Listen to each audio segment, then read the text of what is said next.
বছর 15 আগে দেবাশিস মেয়েটিকে আশ্রম থেকে নিয়ে এসেছিল আমাদের বাড়িতে। ছোটবেলা থেকে আমাদের কাছে বড় হয়েছে, বাড়ির সবাই তাকে চেনে, কিন্তু কিন্তু গতকাল রাত থেকে সে নিখোঁজ। কোথা থেকে যে কি হয়ে গেল আমরা কিচ্ছু বুঝতে পারছি না।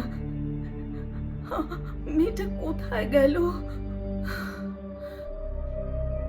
কি ভাবছেন? কি চলছে এখানে? গল্প স্রোত চ্যানেলে চলে এসেছে লেখিকা অপর্ণা সাধুকার একটি ভীষণ সুন্দর গল্প, একটি অসমাপ্ত বিচার। এই গল্পে আমি আছি মধুরিমা লাহিড়ীর চরিত্রে। তাই ঝটপট গল্পটা শুনে ফেলুন গল্প স্রোত চ্যানেল থেকে, এবং অবশ্যই কমেন্টে জানান কেমন লাগলো আমাদের গল্পটা।